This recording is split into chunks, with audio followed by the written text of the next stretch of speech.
Let's talk about your aftercare following a skin resurfacing treatment, such as plasma resurfacing, laser resurfacing. The basic idea is that you really want to keep that area really, really moist, and you're going to have the emollients that we're going to give to you that will help you do that. The first day following the procedure, you're already going to have enough moisture on there. You're not going to want to be messing with it or touching it. By the next morning, you can go ahead and take a good shower if it's not bothering you. If it's bothering you, you want to go and wait and delay that. The key with this is that the skin is going to start peeling off in little pieces here and there. It's going to turn brighter red here, lighter pink there, little this there. It's going to be a patchwork, and that's all normal. I just want to reinforce that to you, that is completely normal. The key with this is that as you're cleaning it, the old skin will be coming off. Don't worry about that. Just don't aggressively remove it. It'll come off by itself.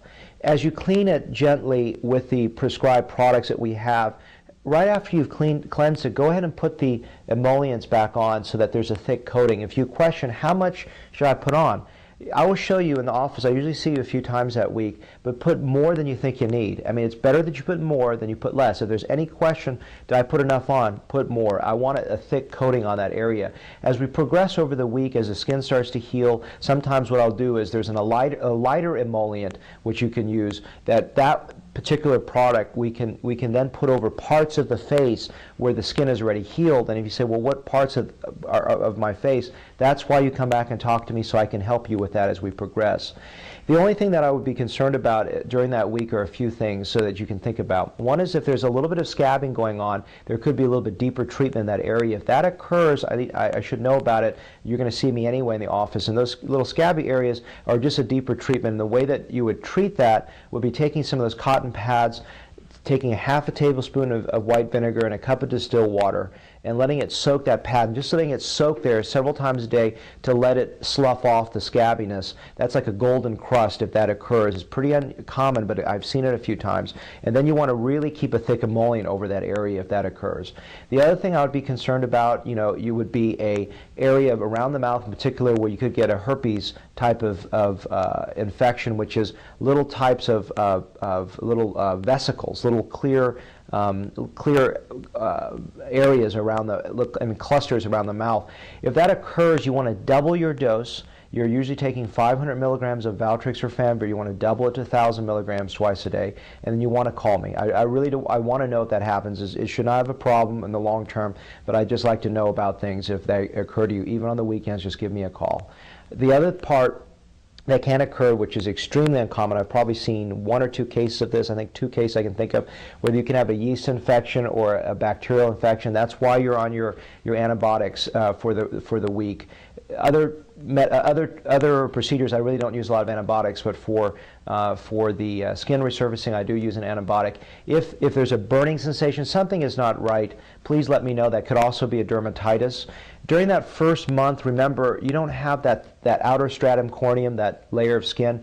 That is so that you can easily get dehydrated, so you want to keep that lighter emollient on after the new skin heals, and you want to keep that going for the first 30 days.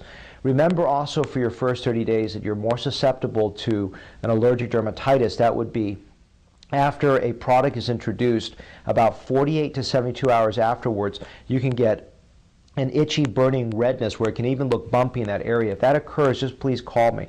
If you can't get a hold of me for the short run, you can also get 1% hydrocortisone cream over the counter and place it over that area, and also take some Benadryl and Claritin to manage it as well. That's very unlikely, but if it occurs, that's something else that I should know about. I do want you to call me even on the weekends or the evening if that occurs, so I just know that it's occurred so that I can help you through that process. So those are unlikely things that can occur, but just for things that you could watch out for after your peel plasma laser treatment. There's one more thought that I forgot to mention, I think with enough clarification in the video, in this video on skin resurfacing.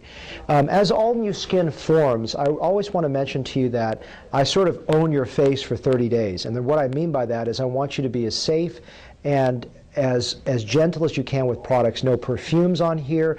Even if you've been using Clinique or whatever product for 30 years and you decide, you know what, it's no problem, let me go and just put it back on, you could have a problem because your skin is very, very sensitive for the first 30 days. And then after that, you generally speaking are more resistant to have a dermatitis. As we mentioned, the dermatitis is an irritation or inflamed area. The way that I would help you minimize or prevent this problem is twofold. Number one, what I want you to do is to do a test patch when I give you my blessing, which means taking a little bit of your makeup product and just applying it over to the area that's after my blessing, usually about a week. Test patch a little area and give yourself 48 to 72 hours before you put it over the whole face. The reason that little test patch is important is if you get a dermatitis, the dermatitis usually appears about 48 to 72 hours after makeup application or whatever application, and I want you to not get a big allergic reaction. I want you to test that. Give it 48 to 72 hours if possible before you apply it over the face.